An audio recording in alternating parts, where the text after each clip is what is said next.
হাঁটি হাঁটি পা পা করে তিনি এপার ওপার দুই বাংলার দর্শকের মনের মণিকোঠায় জায়গা করে নিয়েছেন।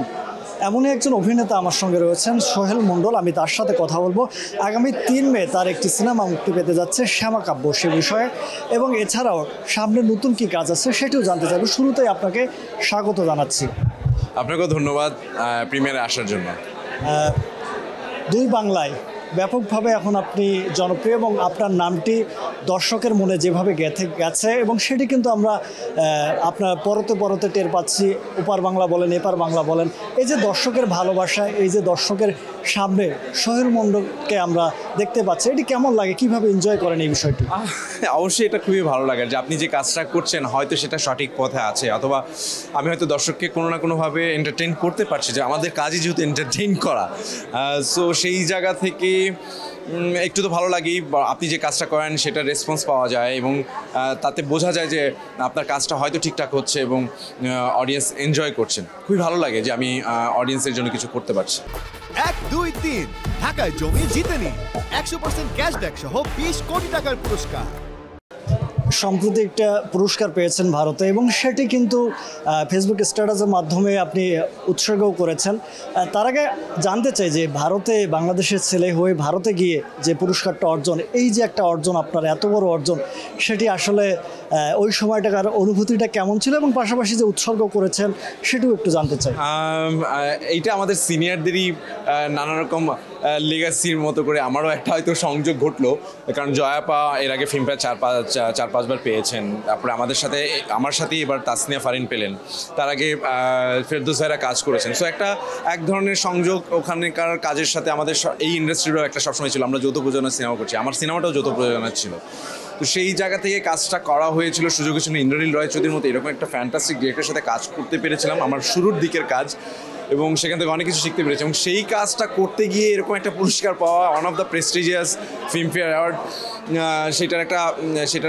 সেই পুরস্কারটা পাওয়ার ক্ষেত্রে অবশ্যই সেটা ভীষণ আনন্দের যে আপনি কোনো একটা কাজ করছেন অ্যান্ড কোনো একটা পুরস্কার, যদিও পুরস্কারকে আমি খুব একটা চোখে দেখি না, তারপরে এগুলো ইন্সপিরেশন তৈরি করে আপনার কাজ আরও ভালো যাতে করতে পারেন, আরও বেটার কিছু যাতে আপনি করতে পারেন, সেই উৎসাহতাটা দেয়। সো যখন এই ঘোষণাটা আসছে আমার কাছে সেটা উৎসাহের মতোই।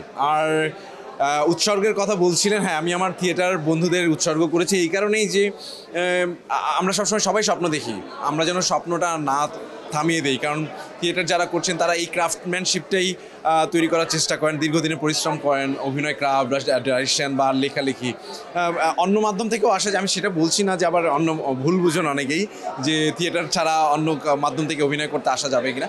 আমি আসলে ওই কথা বলতে চাচ্ছি না। আমি যেই প্ল্যাটফর্ম থেকে আসছি সেই প্ল্যাটফর্মে মানুষদেরকে ইন্সপায়ার করতে চেয়েছি এবং তাদেরকে আমি আমার এই পুরস্কারটা উৎসর্গ করেছি। 1, 2, 3 ঢাকায় জমি জিতে নিন 100% ক্যাশব্যাক সহ 20 কোটি টাকার পুরস্কার। ভাইয়া, শ্যামা কাব্য রিলিজ হচ্ছে 3 তারিখে এবং আপনাকে আমরা দেখেছি প্রত্যেকটা চরিত্রের সঙ্গে আলাদা আলাদাভাবে নিজেকে মানিয়ে নেন। এই যে একটা শক্তি, অভিনয়ের শক্তি, এই শক্তিটা আপনার ভিতরে কিভাবে আসে এবং সিনেমাটার পরে তারপরে শুনবো কথা। এটার পুরো ক্রেডিট আসলে স্ক্রিপ্টেই আসলে চরিত্রটার ডেফিনেশন তৈরি করা হয় এবং স্ক্রিপ্টেই চরিত্রটার বিবরণ থাকে এবং সেটার সাথে যিনি ডাইরেক্টর, যিনি এই গল্পটা বলছেন, তার ভিতরের একটা ভিশন থাকে, তার একটা স্বপ্ন থাকে, সে চরিত্রটাকে কীভাবে দেখছেন, তাদের সংযোগ, সিনেমাটোগ্রাফার অ্যান্ড আদার্স টেকনিক্যাল পার্সনের সংযোগেই একটা চরিত্র তৈরি হয়। সো আমার যে ভিন্নতাগুলো আসছে, চরিত্রের যেই নানা রকম অবয়বগুলো দেখছেন, এগুলো আসলে তাদের এই ক্রিয়েটিভ সাপোর্টিভের কারণেই আমি হয়তো কোনো একটা আমিও সেখানে কিছু ইনপুট দিতে পারছি, একটা নতুন চরিত্র হয়তো তৈরি করতে পারছি।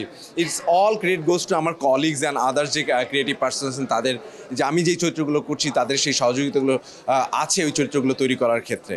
সো সেই জায়গা থেকে যদি আমার চরিত্রগুলো একটু আলাদা হয় বা আলাদা করা যায়, সেটা আসলেই ভালো লাগে আর কি। সোহেল মণ্ডল না আজাদ? এই মুহূর্তে আজাদ, এই কারণে যে 3 তারিখ থেকে সিনেমা হলে আসছি, আপনাদের কাছে আজাদ হয়ে আসছি। সো আজাদকে দেখতে আসুন, শ্যামাকে দেখতে আসুন, শ্যামা কাব্য দেখতে আসুন।